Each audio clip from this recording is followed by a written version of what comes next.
Hi students, I am Malar. Welcome back to my channel. இன்னைக்கு நம்ம வீடியோல 12th standard maths Chapter-9 exercise 9.1 problem number 2 பார்க்க போறோம். வாங்க என்ன क्वेश्चन கொடுத்திருக்காங்கன்னு பார்க்கலாம். Find an approximate value of integral 1 to 1.5 x square into dx. Given data எழுதிக்கலாம். Integral 1 to 1.5 x square into dx and partition எப்படி கொடுத்திருக்காங்க? By applying right hand rule with the partition 1.1 ல இருந்து 1.5. ஓகேவா? 1.1, 1.2, 1.3, 1.4, 1.5. தமிழ்ல ஒருக்கா ரீட் பண்ணிடலாம். தட்ஸ் 5 பார்ட்டிஷன் எனும் பிரிவினையுடன் வலதுமுனை விதியை பயன்படுத்தி integral 1 to 1.5 x square into டிஎக்ஸ்க்கு தோராய மதிப்பை காண்க. பார்க்கலாமா ஒன் பை ஒன்னா? ஓகேவா. கிவன் டேட்டா இருந்து நம்ம சில டேட்டாஸ் எழுதிக்கலாம். அதாவது ஏங்கிறது வேற ஒன்றும் இல்லை, லோவர் லிமிட் 1, பிங்கிறது அப்பர் லிமிட் ஈக்குவல் டு 1.5. அடுத்து என்னங்கிறது வேற ஒன்றும் இல்லைமா, எத்தனை பார்ட்டிஷன் இருக்குது. So 1, 2, 3, 4, 5 partition. அடுத்து நம்ம என்ன எழுத போகிறோம்? Function F of X. F of எக்ஸ்னா இன்டெக்ரலுக்குள்ள ஒரு டேர்ம் இருக்கும் இல்லையா, டிஎக்ஸ் கிட்ட ஒரு டேர்ம் இருக்கும் இல்லையா, அதான் x, F of x function x square. அடுத்து நமக்கு ஒரு ஃபார்முலா டெல் எக்ஸ். ஓகேமா, டெல் எக்ஸ்னா ஒவ்வொரு பார்ட்டிஷனுக்கும் இடையுள்ள இடைவெளிகள் தான் டெல் எக்ஸ். அப்போ ஃபார்முலா என்ன வரும்? B minus A divided by N. பிங்கிறது நமக்கு தெரியும் upper limit. So 1.5 minus lower limit வந்து நமக்கு 1 டிவைடட் பை என்னங்கிறது நமக்கு 5ன்னு எடுத்திருக்கோம். ஸோ 5 ஈக்குவல் டு 1.5லேருந்து 1 சப்ராக்ட் பண்ணியாச்சுன்னா நமக்கு 0.5 கிடைக்கும். Divided by 5 equal to 0.1. Okay, இப்போ நமக்கு இந்த ப்ராப்ளத்தில் நமக்கு ரைட் ஹேண்ட் ரூல் கேட்டிருக்காங்க. அதை நம்ம எழுதிக்கலாம். ரைட் எண்ட் ரூல், தமிழில் வந்து வலது முனை விதி. இப்போ இதுக்கான ஃபார்முலா எழுதிக்கலாம். ரைட் ஹேண்ட் ரூலுக்கு ஃபார்முலா சம்மேஷன் எஸ்ன்னு எடுத்துக்கிட்டாலும் சரி தான், ஐன்னு எடுத்துக்கிட்டாலும் சரி தான். ஃபஸ்ட்டு ஃபார்முலா பார்த்துக்கலாம். F of x1. ஓகேம்மா, இதில் x1லேருந்து ஸ்டார்ட் ஆகும். x1 plus F of x2 plus F of x3 extra up to plus F of xn into del X. புரியுதாம்மா? இதான் ஃபார்முலா. நமக்கு கொடுத்துருக்க ப்ராப்ளத்துக்கான பார்ட்டிஷனை ஒரு நம்பர் லைனில் ப்ளாட் பண்ணிக்கலாம். அப்போ நமக்கு கொஞ்சம் ஈஸியாக இருக்கும். இது வந்து ஃபஸ்ட்டு வந்து லோவர் லிமிட் ப்ராப்ளத்தில் என்ன கொடுத்துருக்காங்க? 1. அப்பர் லிமிட் வந்து நமக்கு 1.5 நம்ம ப்ராப்ளத்தில் கொடுத்துருக்காங்க இல்லையா.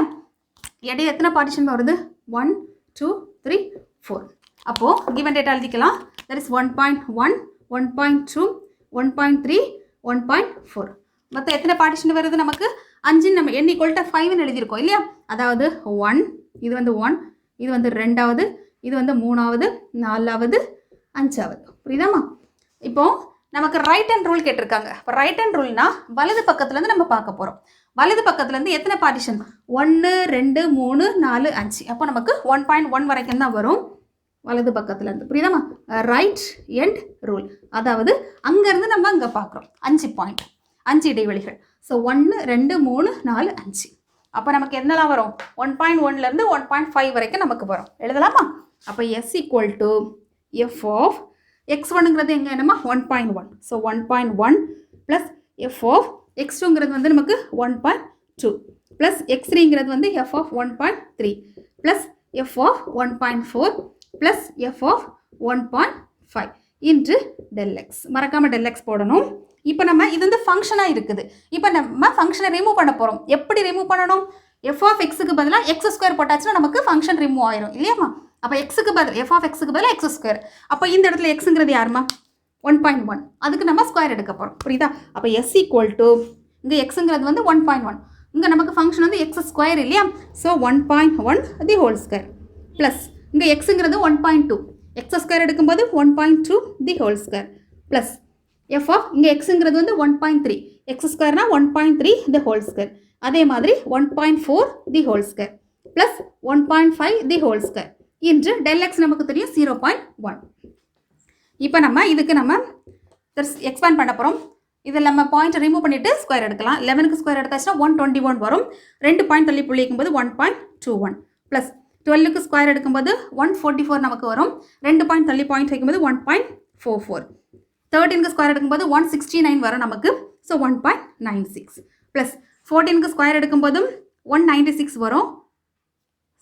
சாரி மாற்றி எழுதிட்டு 13க்கு ஸ்கொயர் எடுக்கும்போது 169, 1.69. 14க்கு ஸ்கொயர் எடுக்கும்போது 196. ஸோ 1.96. 15க்கு ஸ்கொயர் எடுக்கும்போது 225. So 2.25 into 0.1. இதை நம்ம ஆட் பண்ணிக்கலாம். s ஈக்குவல் டு 5 11 ப்ளஸ் 9னா 20, 20 ப்ளஸ் 4னா 24, 25. 25க்கு 5, ரிமைனிங் 2, 4, 13, 19, 20, 23, 24, 25. ரிமைனிங் 2, 4, 5, 6, 7, 8. அப்போது எத்தனை பாயிண்ட் தள்ளி புள்ளி வைக்கணுமா? 2 இடம் தள்ளி புள்ளி வரும் இல்லையாம்மா? அப்போது 8.55 இன்ட்டு 0.1. அப்போ எஸ் ஈக்குவல் டு நம்ம பாயிண்ட்டை ரிமூவ் பண்ணிட்டு மல்டிப்ளை பண்ணால் சேம் நம்பர் தான் வரும். 855 3 இடத்துல புள்ளி வைக்கணும். ஸோ 1 2 3. இப்போ 0.8555. ஓகேம்மா, இதான் நமக்கு தேவையான required answer for right end rule.